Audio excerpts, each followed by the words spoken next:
নমস্কার নমস্কার নমস্কার নমস্কার নমস্কার নমস্কার নমস্কার নমস্কার নমস্কার নমস্কার আপনাদের সবাইকে সবাইকে সবাইকে নমস্কার, সবাইকে অজস্র শুভকামনা জানাচ্ছি, সবাইকে স্বাগত জানাচ্ছি আজকের এই শরণাগত অনুষ্ঠানে এবং সবাইকে শুভ সকাল জানাচ্ছি। শুভ সকাল। আজকে নানান কারণে বিশেষ দিন, তার মধ্যে প্রথম যে কারণটার কথা আমার মনে পড়ছে সেটা হচ্ছে বিপ্লবী নায়ক দীনেশচন্দ্র মজুমদার, বিনয় বাদল দীনেশের সেই দীনেশ, তাকে আজকের তারিখে ফাঁসি দেওয়া হয়েছিল 1934 খ্রিস্টাব্দে এই 9ই জুন তারিখে। তাছাড়া আজকে রাজস্থানে প্রতাপ জয়ন্তী এবং গীতশ্রী নিভাননী দেবীর তিরোভাব উৎসব।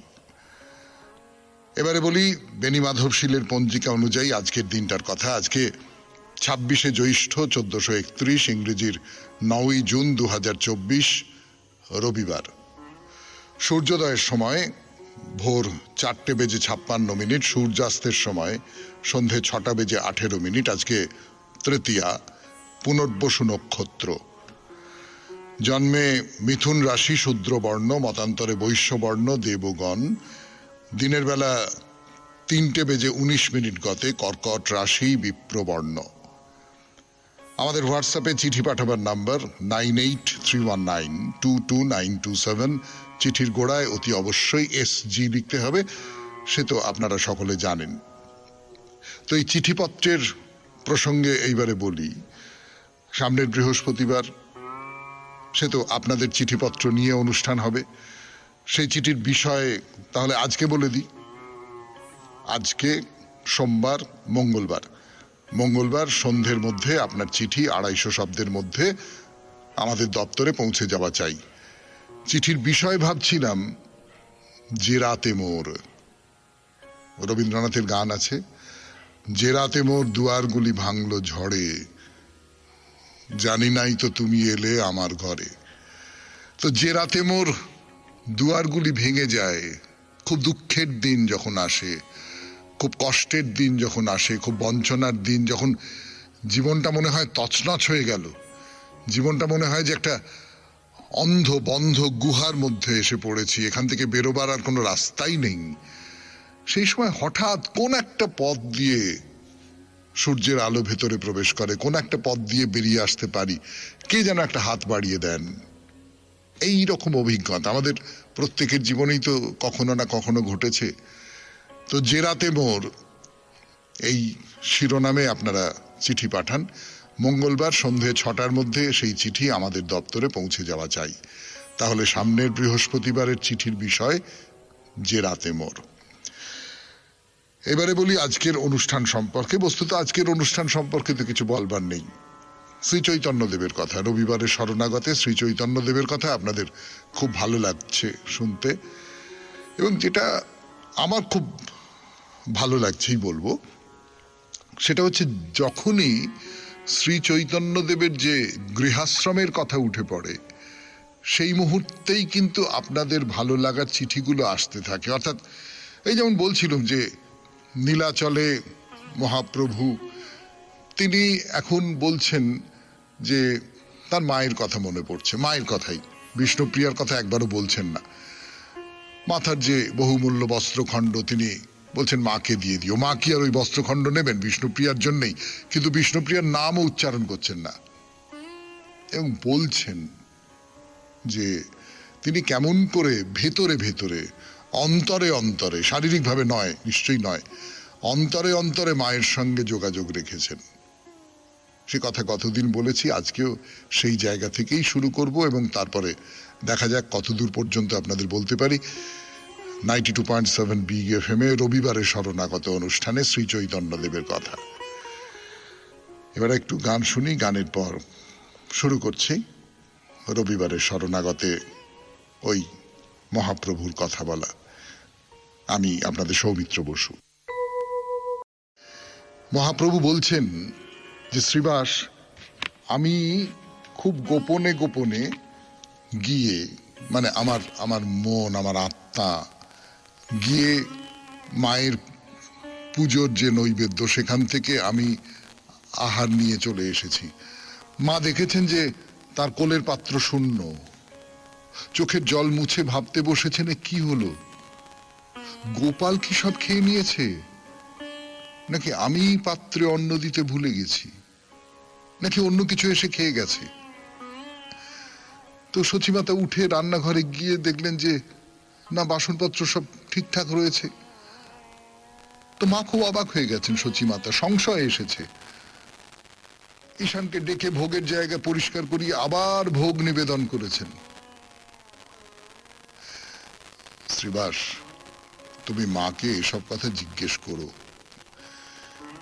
এই কথাগুলো শ্রীবাসকে বলছেন মহাপ্রভু। মাকে ছেড়ে চলে এসেছেন।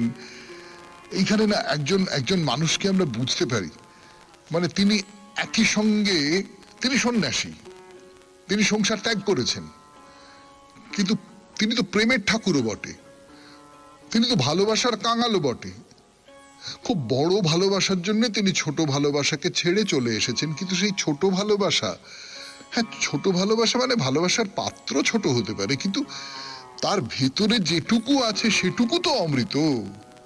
তাকে তিনি ভুলে যাবেন কি করে? তাকে তিনি মনে করছেন, সেইখানে বারবার তার মন যেতে চাইছে। এই যে দোলাচল, একজন সন্ন্যাসীর জীবনের দোলাচল, মহাপ্রভু শ্রী চৈতন্যদেবের জীবনের যে দোলাচল, এই দোলাচলটা কিন্তু খুব আশ্চর্য।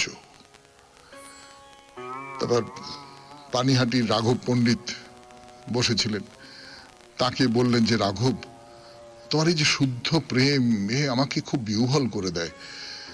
করে অন্য ভক্তদের দিকে তাকিয়ে তিনি রাঘবের যে কৃষ্ণ সেবা তার কথা বলছেন। বলছেন রাঘবের সেবা পরম পবিত্র, সর্বোত্তম। অন্য আরো কথা ছেড়ে কৃষ্ণ সেবায় তার নারকোল নিবেদনের কথা শোনো। একটা গল্প, এর বাগানে কত নারকেল গাছ, ফলে ভর্তি, এক একটা ফল 1 পয়সায় বিক্রি হয়। তা সত্ত্বেও রাঘব যদি শোনে কোথাও মিষ্ট নারকোল পাওয়া যাচ্ছে, কৃষ্ণের সেবার জন্য সে 16 পয়সা দিয়েও একটা নারকেল কিনে আনবে, তাকে জলে শীতল করে নিবেদন করবে। একদিন একজন ভক্ত 10টা নারকেল কৃষ্ণকে নিবেদন করবার জন্য নিয়ে এসেছে, তখনও ভোগের সময় হয়নি। তো সেই ভক্ত এক হাতে নারকেল নিয়ে অন্য হাত দরজার বাতায় রেখে অপেক্ষা করছে। তারপর কি হলো? 92.7 বিগ এফএম এ শরণাগত অনুষ্ঠানে শুনছেন মহাপ্রভুর কথা।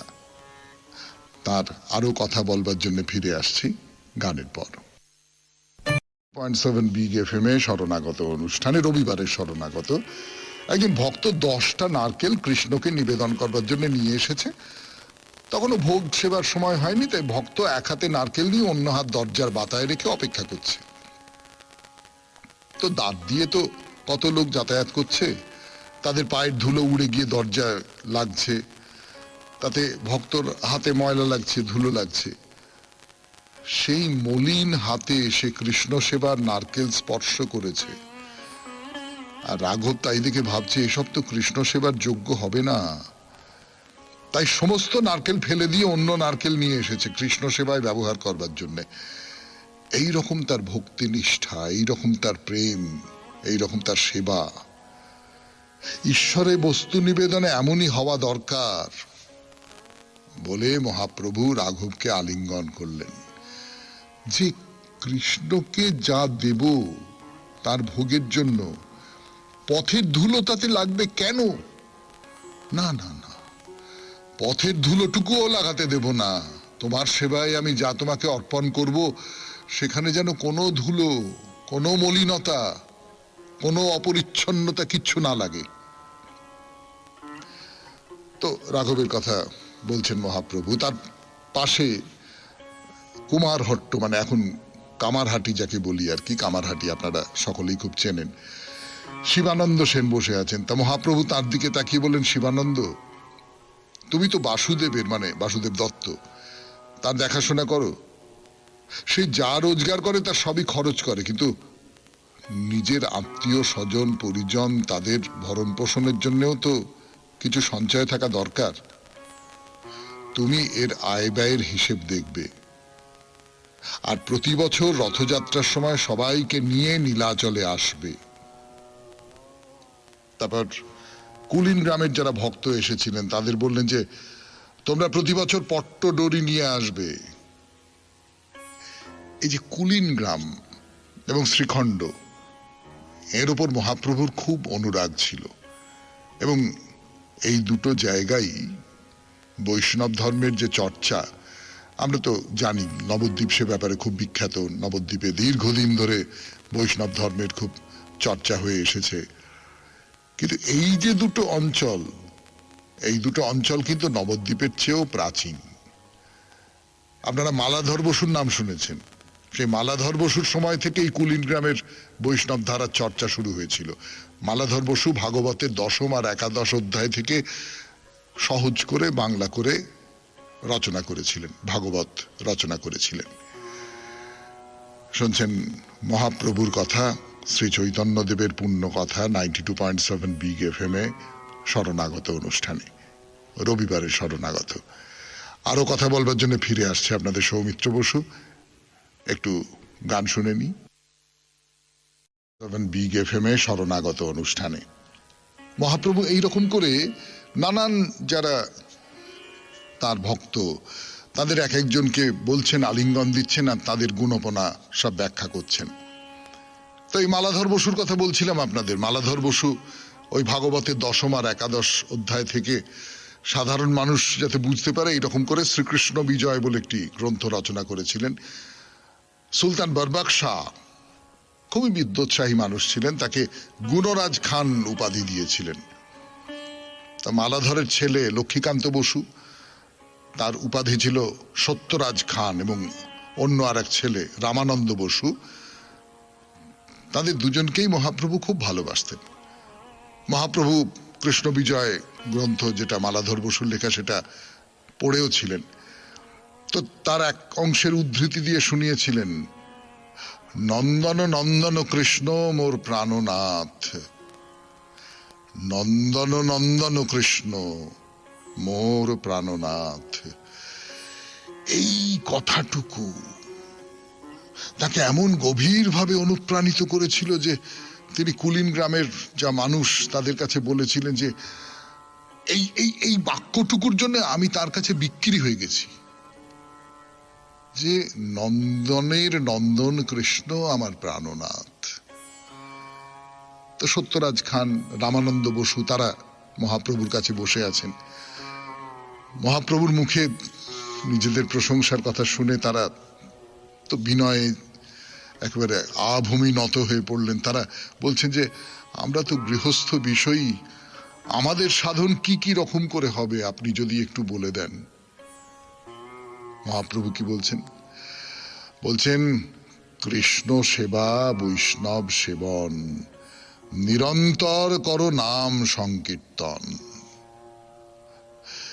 কৃষ্ণ সেবা করবে, কৃষ্ণকে পুজো করবে, বৈষ্ণবকে সেবা করবে, আর সব সময় নাম করো, নাম করো, নাম সংকীর্তন করো। নাম সংকীর্তন করলে সমস্ত যা কিছু কুচিন্তা, যা কিছু পাপ চিন্তা সব ঠেলে সরিয়ে দেবে এই নাম সংকীর্তন। 92.7 বিগ FM এ শরণাগত অনুষ্ঠানে শুনছেন মহাপ্রভুর কথা। আমি আছি আপনাদের সঙ্গে, আপনাদের সৌমিত্র বসু। এখন গানের সময়। প্রভুর কথা বলছি।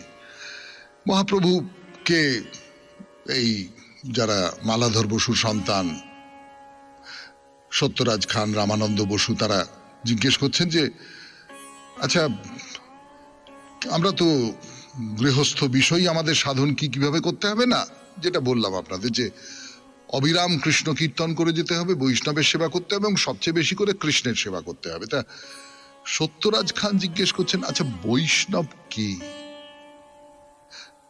বৈষ্ণব বলতে সত্যি সত্যি কি বোঝায়? মানে ফোঁটা তিলক কাটলেই কি বৈষ্ণব হবে, নাকি বৈষ্ণব সেটা হতে গেলে কোনো একটা গুণপনার দরকার, কোনো একটা বৈশিষ্ট্যের দরকার, কোনো একটা স্বভাব দেখে আমি বুঝতে পারবো যে ইনি যথার্থ বৈষ্ণব?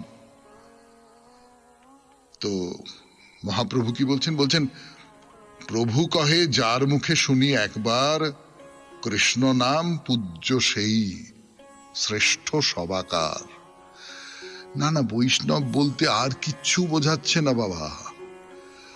এই করতে হবে, সেই করতে হবে, অমুক আচার পালন করতে হবে, তমুক আচার পালন করতে হবে, এটা না করলে হবে না, ওটা না করলে হবে না। মহাপ্রভু বলছেন কিচ্ছু লাগবে না, কিচ্ছু লাগবে না।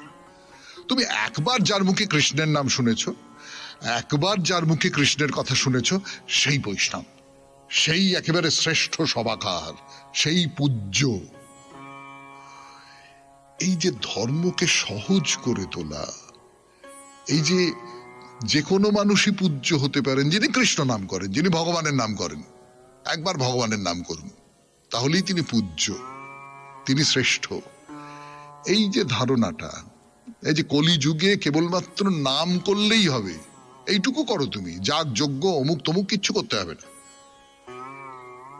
তো কুলীন গ্রাম তো বৈষ্ণব সাধনের ক্ষেত্র, একেবারে সে বৈষ্ণব ধারা সেখানে প্রবল হয়ে উঠেছে। হরিদাস মহাপ্রভুর সঙ্গে সাক্ষাতের আগে গান গেয়ে গিয়ে যখন বাংলায় কৃষ্ণ নাম প্রচার করছেন, তিনি ওই কিছুদিন কুলীন গ্রামে অবস্থান করেছিলেন। তো মহাপ্রভু কথা বলছেন এরকম, সেখানে শ্রীখণ্ডের মুকুন্দ দাস আছেন, রঘুনন্দন আছেন, নরহরি আছেন।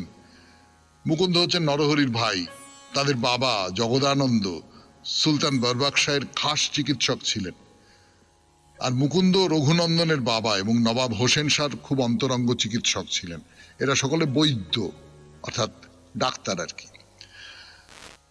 আকুমার ব্রহ্মচারী নরহরি মহাপ্রভু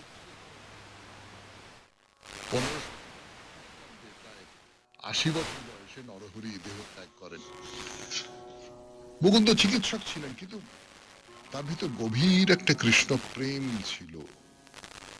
তা মহাপ্রভু একদিন ছল করে মুকুন্দকে জিজ্ঞেস করেছেন যে, আচ্ছা মুকুন্দ, তুমি রঘুনন্দনের পিতা না তার পুত্র?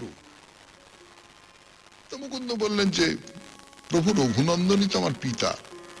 তা মহাপ্রভু বললেন যে, তুমি সত্য কথা বলেছ। যার কাছ থেকে কৃষ্ণ ভক্তি জাগ্রত হয় সেই গুরু, সেই গুরু। মহাপ্রভুর মনটা এবারে ভক্তের জন্য অন্তঃপ্রাণ যাকে বলে। কোন ভক্তের অন্তরে যদি কোনো গুণের প্রকাশ তিনি দেখেন, তো একেবারে শতকণ্ঠে সেই সমস্ত কথা বলবেন। তো ভক্তদের দিকে তাকিয়ে মহাপ্রভু মুকুন্দের যে ভগবত প্রেম তার বর্ণনা করছেন। কিরকম সেই বর্ণনা বলবো আপনাদের গানের পর 92.7 বিগ এফএম এ রবিবারের শরণাগত অনুষ্ঠানে। তার সম্পর্কে মহাপ্রভু বলছেন, মুগ্ধ হয়ে, অভিভূত হয়ে বলছেন, এই যে তোমরা মুকুন্দকে দেখছো, এ রাজবৈদ্য, কিন্তু তার অন্তর সবসময় ভক্তিতে পূর্ণ হয়ে থাকে। একদিন মুকুন্দ নবাবের খাস মহলে বসে তার সঙ্গে ওই শরীরের অসুখ বিসুখ এই সমস্ত নিয়ে কথাবার্তা হচ্ছে। তো সেই সময় একজন লোক, মানে ভৃত্য আর কি, সেবাকারী, তো সুলতানের পেছনে দাঁড়িয়ে ময়ূরের পালকের পাখা দিয়ে বাতাস করছে। খুব মুশকিল, ময়ূরের পালকের পাখা। তো সেটা দেখেই তো মুকুন্দের মনে কৃষ্ণ প্রেমের উদ্দীপন হয়েছে। এমনি নবাবের সঙ্গে কথা হচ্ছে ডাক্তারির ব্যাপার ট্যাপার নিয়ে, অসুখ বিসুখ নিয়ে। যে মুহূর্তে ওই পাখাটা দেখা, সেই মুহূর্তে কৃষ্ণ কৃষ্ণ কৃষ্ণ কৃষ্ণ করতে করতে বাহ্য জ্ঞান হারিয়ে সুলতানের সামনেই মূর্ছিত হয়ে পড়লেন। না, সুলতান তাকে কোনো শাস্তি দেননি। তিনি খুবই, কি বলবো, যাকে বলে খুবই সহনশীল মানুষ ছিলেন, অন্য ধর্মের প্রতি খুব সহনশীল ছিলেন। কিন্তু এই রকম সব কাণ্ড বলছেন। আর এই রঘুনন্দন, সে তো নিত্য কৃষ্ণ সেবা করে। সেই যে তার বাড়ির সঙ্গে লাগোয়া যে পুকুরের ধারে একটা কদম্ব গাছ আছে, সেই কদম্ব গাছে প্রতিদিন 2টো করে ফুল ফোটে শুধু কৃষ্ণ সেবায় লাগবে বলে। এতটাই তার সেবার জোর, যে জোরটা কদম্ব গাছে 2টো ফুল ফোটায়। এরকম সব কথাবার্তা হচ্ছে। মহাপ্রভু বিদায় জানাবার আগে সকলকে নিয়ে কথা বলছেন, প্রত্যেককে তার নিজে নিজে কর্তব্যের কথা বুঝিয়ে দিচ্ছেন।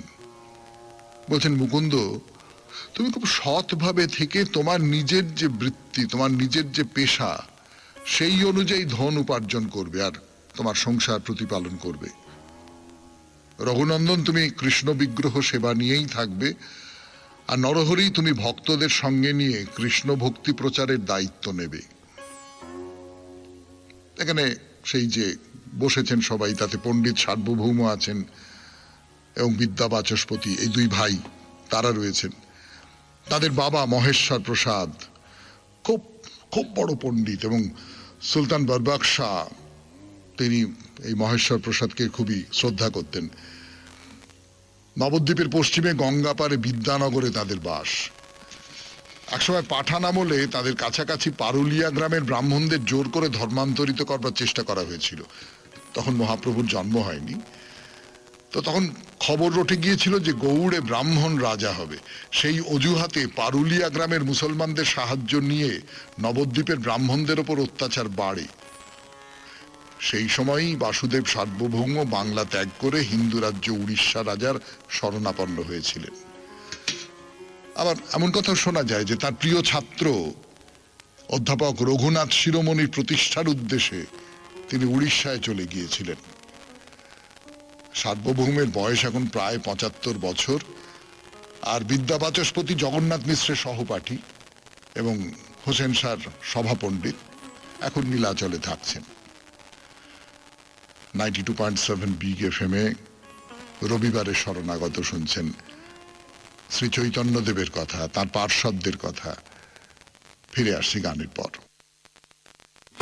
বিগ এফএম-এ শরণাগত অনুষ্ঠানে মহাপ্রভুর চারপাশে যারা বসে রয়েছেন তাদের মধ্যে অনেকে ফিরে যাবেন। এখন বাংলার যে ভক্তরা তারা ফিরে যাবেন। মহাপ্রভু তাদের সঙ্গে কথা বলছেন, তাদের নানান রকম উপদেশ দিচ্ছেন। তো এই যে সার্বভৌম এবং বিদ্যা বাচস্পতি, তাদের বললেন যে সার্বভৌম তুমি দারু ব্রহ্মের মানে জগন্নাথের তার সেবা করবে, আর বিদ্যা বাচস্পতি তুমি জলব্রহ্মের মানে গঙ্গা দেবী তার সেবা করবে। মহাপ্রভু বলছেন গীতার কথা উল্লেখ করে যে আমার অব্যক্ত মূর্তির দ্বারা আমি সারা জগতে পরিব্যাপ্ত। দারু ব্রহ্ম দর্শন এবং জলব্রহ্মে স্নান জীবের মুক্তির উপায়। কথাটা আরেকবার বলি, আমি অব্যক্ত মূর্তির দ্বারা, অর্থাৎ ব্যক্ত করা যায় না এরকম মূর্তির দ্বারা আমি সারা জগতে পরিব্যাপ্ত। দারু ব্রহ্ম দর্শন করা এবং জলব্রহ্মে স্নান করা, এই হলো জীবের মুক্তির উপায়। তা মুরারির দিকে ফিরে তাকে আলিঙ্গন করছেন, বলছেন যে মুরারির কি ভক্তি নিষ্ঠা। মুরারি মহাপ্রভুর চেয়ে বয়সে বড় হলেও সহপাঠী ছিলেন, এবং মহাপ্রভু তিনি তার তিরোধানের পর অল্প পরেই মুরারিও চলে যান। তিনি কিন্তু মহাপ্রভুকে নিয়ে তার জীবন নিয়ে প্রথম গ্রন্থ রচনা করেছিলেন। তো সেই মহাপ্রভুকে তিনি তো ভগবান বলে মনে করতেন, এবং এই যে গৌরমন্ত্রের দ্বারা তার উপাসনা, সেইটার প্রবর্তন কিন্তু মুরারি করেছিলেন। মহাপ্রভু তার কথা ভক্তদের কাছে শোনাতে গিয়ে বলছেন যে মুরারি রামচন্দ্র ভক্তিনিষ্ঠ। আমি একদিন লোভ দেখিয়ে তাকে বললাম, মুরারি ব্রজেন্দ্র নন্দন কৃষ্ণ পরম প্রেমময় রসময় পুরুষোত্তম, সেই কৃষ্ণে ভজ তুমি হও কৃষ্ণময়, কৃষ্ণ বিনা অন্য উপাসনা মনে নাহি লয়। আমি বলেছি তো, উপেক্ষা করেনি, শুধু আমাকে বলল প্রভু আমি তোমার সেবক, তোমার আদেশ পালন করাই আমার কর্তব্য। কিন্তু এসব কথা বললেও মনে মনে সংশয় হয়েছে। সে তো রঘুনাথের চরণে নিজেকে সমর্পণ করেছে, সে কি করে ত্যাগ করবে? সারা রাত ঘুমোয়নি, শুধু কেঁদেছে। ইষ্ট রঘুনাথকে মনে রেখে অভিযোগ করছে, রঘুনাথ এ কি ভয়ঙ্কর সমস্যায় তুমি আমাকে ফেলেছ, আমি পারবো না, কিছুতেই পারবো না, বরং আমার মৃত্যু হোক। আমি তোমাকে ছেড়ে কৃষ্ণের ভজনা করতে পারবো না, অথচ মহাপ্রভু আমাকে সেই আদেশ করেছেন। আমি কি করবো, আমার মৃত্যু হোক, আমার মৃত্যু হোক। 92.7 বিগ এফএম-এ শুনছেন রবিবারের শরণাগত। আমি আপনাদের সৌমিত্র বসু। ফিরে আসছি। বিগ এফএমএ রবিবারের শরণাগত অনুষ্ঠানে এই মুরারির কথা বলছেন চৈতন্যদেব, যে মুরারিকে আমি বললাম তুমি কৃষ্ণের ভজনা করো, কিন্তু মুরারি তো রঘুবীরের ভজনা করেন। তিনি আমার কথা মেনে নিলেন, কিন্তু পারছেন না, ভেতর থেকে পারছেন না। বলছেন আমি আমি আমি রঘুবীরকে কি করে পরিত্যাগ করবো, আমি এর চেয়ে আমার মৃত্যু ভালো। এইসব বলছে আর কাঁপছে। শেষে আমার দুটো পা জড়িয়ে ধরে বলছে, বরং তোমার সামনে আমার মৃত্যু হোক, এই আদেশই তুমি আমাকে দাও। তো মহাপ্রভু শুনে একেবারে তাকে জড়িয়ে ধরেছেন, বলেছেন, সাধু সাধু সাধু সাধু তোমার সংকল্প। সাক্ষাৎ হনুমান তুমি, শ্রীরাম কিঙ্কর, তুমি কেন ছাড়িবে তার চরণ কমল? তুমি হচ্ছ হনুমান, তুমি রামচন্দ্রের সেবক, এই মর্তধামে এসেছো মানুষ রূপ ধারণ করে, তুমি তোমার দেবতাকে ছাড়বে কেন? আমি তোমাকে পরীক্ষা করবার জন্য বলেছিলাম যে তুমি ওই দেবতাকে ছেড়ে কৃষ্ণ ভজনা করো, কিন্তু তুমি তো পারবে না, পারবে না। তুমি আমাকে বললে, পা জড়িয়ে ধরে বললে যে আমি পারবো না, আমি তোমার আদেশ পালন করতে পারবো না, তোমাকে আমি অসীম শ্রদ্ধা করি, কিন্তু আমি আমি আমার দেবতাকে ছেড়ে আমি যেতে পারবো না, আমার মৃত্যু হোক তোমার সামনে। তো মহাপ্রভু এই যে এই যে এই যে এই যে তার সেবক যারা, তাদের প্রশংসা করা, তাদের যে ভক্তি, সেই ভক্তিগুলোকে লক্ষ্য করা, তাদের যে সমর্পণ, সেই সমর্পণগুলোকে লক্ষ্য করা এবং সেই কথাগুলো বলা, অমুক এই অমুক সেই, ও এই করেছে ও সেই করেছে, এই বারবার বারবার বারবার করছেন। মুরারির সারা গায়ে হাত বোলাচ্ছেন আর বলছেন, মুরারি সেই জন্যই আমার প্রাণের প্রাণ, প্রাণের প্রাণ। এই যে কথাগুলো, এর ভেতর থেকে একটা কথা বেরিয়ে আসে, সেটা হচ্ছে যে কোন রকম দ্বন্দ্ব নয়, অমুক এই দলে অমুক সেই দলে, আমি কৃষ্ণের ভজনা করি তুমি রঘুবীরের ভজনা করো, না না না, কোনো গোষ্ঠী দ্বন্দ্ব নয়, কোনো সাম্প্রদায়িক বিভেদ নয়। সবাই সবাইকে শ্রদ্ধা করবে, সবাই সবাইকে সম্মান করবে, সবাই নিজেদের মূল্যবোধ বজায় রেখে শুধুমাত্র নিষ্ঠার সঙ্গে নিজেকে যাতে আরো উত্তরণের পথে নিয়ে যাওয়া যায় তার চেষ্টা করবে। গীতাতেও তো ভগবান সেই কথাই বলেছেন, যে পথেই আসুক শেষ পর্যন্ত তো আমাতেই পৌঁছবে। 92.7 বিগ এফএমএ রবিবারের শরণাগত শুনছেন, শ্রী চৈতন্য দেবের শরণাগত। ফিরে আসছি গানের পর।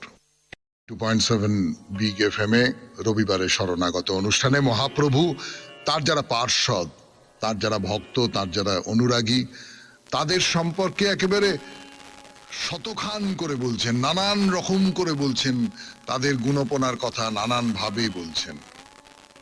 তো সভায় বাসুদেব দত্ত রয়েছেন, মুকুন্দর ভাই। মুকুন্দ নবদ্বীপের টোলে মহাপ্রভুর সঙ্গে পড়তেন, তাই মহাপ্রভুর আগে থেকেই তিনি কৃষ্ণ ভজনা শুরু করেছেন। খুব ভালো গান গাইতে পারেন, গানের গলাটি খুব মধুর। তো মহাপ্রভু তার গান শুনে একেবারে প্রেমে বিহ্বল হয়ে পড়তেন। একদিন মুকুন্দ আপন মনে গাইছেন যে, হাহা প্রাণপ্রিয় কি না হইল মোরে, কানু প্রেম বিষে তনু মন হরে, রাতি দিন পড়ে মন সোয়াস্তি না পাং, যথা গেলে কানু পাং তাহা উড়ি যান। এ তো একবারে তীব্র প্রেমের অনুভূতির কথা, যে কি হলো আমার কানু প্রেম যেন বিষের মতন আমার সমস্ত তনুমন হরণ করে নিচ্ছে, রাত দিন আমার মন পুড়ছে, আমি আমি কোনো স্বস্তি পাচ্ছি না, যেখানে গেলে আমি কানুকে পাবো সেইখানে যেন উড়ে চলে যেতে ইচ্ছে করছে আমার। এই তো প্রেম। তো এই গান শুনতে শুনতে শুনতে শুনতে মহাপ্রভু মূর্ছাগ্রস্ত হয়ে পড়েছিলেন। পরে জ্ঞান ফিরল, তিনি বল বল বল হরি বল, হরি বল হরি বল বলে নাচতে আরম্ভ করলেন। মুকুন্দ মহাপ্রভুর খুব ঘনিষ্ঠ পার্ষদ ছিলেন, তিনি শান্তিপুর থেকে মহাপ্রভুর সঙ্গে এসেই লাচলেই রয়েছেন। মহাপ্রভু তার ভাই বাসুদেব দত্তকে আলিঙ্গন দিলেন, তারও নানান গুণের কথা বলছেন। বাসুদেব মাথা নিচু করে রয়েছেন। বাসুদেব খুব খুব খুব হয় না, খুব কোমল মনের একজন মানুষ, মানুষের সংসার দুঃখ কষ্ট এই সমস্ত দেখে খুব কাতর হয়ে থাকেন। তিনি বলছেন, প্রভু জগৎ উদ্ধারের জন্যই তুমি তো এসেছো, মানুষের দুঃখ দুর্দশা দেখে বড় কষ্ট পাই, আমি সহ্য করতে পারি না। তোমার কাছে আমার প্রার্থনা, মানুষের সব পাপ তুমি আমার মাথায় তুলে দাও, তা নিয়ে আমি নরক ভোগ করি, তার জন্য আমি তৈরি, কিন্তু মানুষ যেন ভবরোগ থেকে মুক্তি পায়। তো এই কথা একজন বলছে যে সমস্ত পাপ আমার হোক, আমার হোক, আমি তার জন্য যা যা কষ্ট পাবার তাই পাই, কিন্তু মানুষ মুক্তি পাক, মানুষ মুক্তি পাক, মানুষের সমস্ত পাপ আমার মাথায় পড়ুক।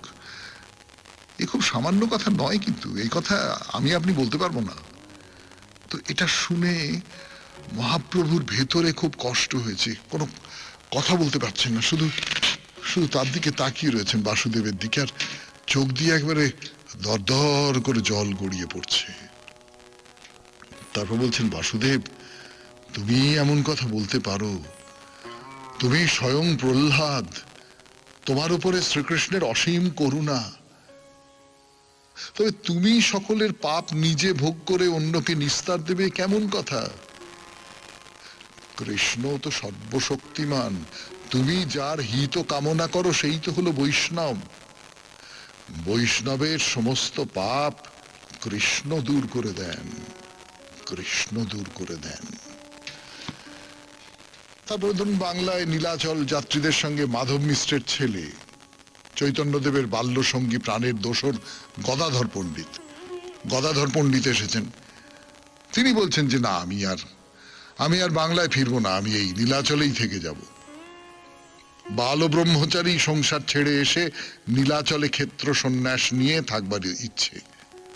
বাংলার দল যখন ফিরে গেল তিনি গেলেন না, মহাপ্রভুর সঙ্গী হয়েই থেকে গেলেন। তা মহাপ্রভু তাকে বললেন যে তুমি একটা কাজ করো, গোপীনাথ বিগ্রহের সেবার ভার তুমি নাও। 92.7 বিগ FM এ রবিবারের শরণাগত প্রায় শেষ হয়ে এলো, আর একটুখানি বলবো মহাপ্রভুর কথা, তারপরে বিদায় নেব আপনাদের কাছ থেকে। একটু গান শুনি আগে। যায় মহাপ্রভুর কথা 92.7 বিগ FM এ শরণাগত অনুষ্ঠানে। এইভাবে সকলের সম্পর্কে কথা বললেন মহাপ্রভু, ভক্তদের সম্পর্কে বললেন, পার্ষদদের সম্পর্কে বললেন, প্রত্যেককে সম্বোধন করলেন, প্রত্যেককে আলিঙ্গন করলেন। তারপরে একেবারে এইবার বিদায় নেবার সময় ভক্তরা সব ফিরে যাবেন, বাংলায় ফিরে যাবেন। গদাধর থেকে গেলেন, সে তো বললাম আপনাদের। তো মহাপ্রভু সবাইকে বলছেন যে কার কার কি কি কর্তব্য, কি কি কর্ম, আশীর্বাদ জানালেন। তারও মন খুব খারাপ, এতদিন ধরে 4 মাস ধরে খুব আনন্দ হয়েছে, খুব আনন্দ হয়েছে, পূর্ণ আনন্দ, পবিত্র আনন্দ হয়েছে। ভক্তরাও কাঁদছেন, চোখে জল। তো সবাই ফিরে গেলেন, মহাপ্রভু তার নিজের বাসায় ফিরে গেলেন। সমস্ত ভক্ত যারা একসঙ্গে দল বেঁধে গিয়েছিলেন তারা সকলেই ফিরে আসছেন, কিন্তু নিত্যানন্দ সেখানে থেকে গেলেন। তো ভক্তরা বলা বলি করছে যে আসবে কি করে, তার যে গৌরগত প্রাণ। নিত্যানন্দের কোনো বন্ধন নেই, একমাত্র লোভ মহাপ্রভুর সঙ্গ লোভ। মহাপ্রভুর সঙ্গে কীর্তন করব, মহাপ্রভুর সঙ্গে ভাগবত আলোচনা করব, মহাপ্রভুর সঙ্গে একসঙ্গে এইসব করতে করতে কৃষ্ণ প্রেম রস আস্বাদন করব। একটা জিনিস লক্ষ্য করার মতো, বিশেষ করে দক্ষিণ ভারত থেকে ঘুরে আসার পর মহাপ্রভু যেন একটা ছোট গণ্ডি তৈরি করে নিয়েছেন, নিজের পার্ষদদের গণ্ডি, নিজের ভক্তদের গণ্ডি, নিজের চেনা পরিচিতদের গণ্ডি। বাইরের অনেক মানুষের মধ্যে বেরিয়ে আসার আগ্রহটা কমে গেছে, মাঝে মাঝে তার ভেতর একটা অন্য রকমের আবেগ জাগে। সেই অবস্থায় এই যে ভাবপ্রচারের আগ্রহ, সেটাও যেন কমে এসেছে। তিনি নিজেও সেটা বুঝতে পারছেন। তিনি মানুষের সামনে গিয়ে নিজের মনের ভাবের কথা বোঝাতে পারবেন না, অথচ সমস্ত জীবন ধরে তো এই সংকল্প করে চলেছেন যে মানুষের মঙ্গল করতে হবে, মানুষের মঙ্গল করতে হবে, মানুষের মধ্যে মনুষ্যত্ব বিকাশের সাধনাই হচ্ছে আমার।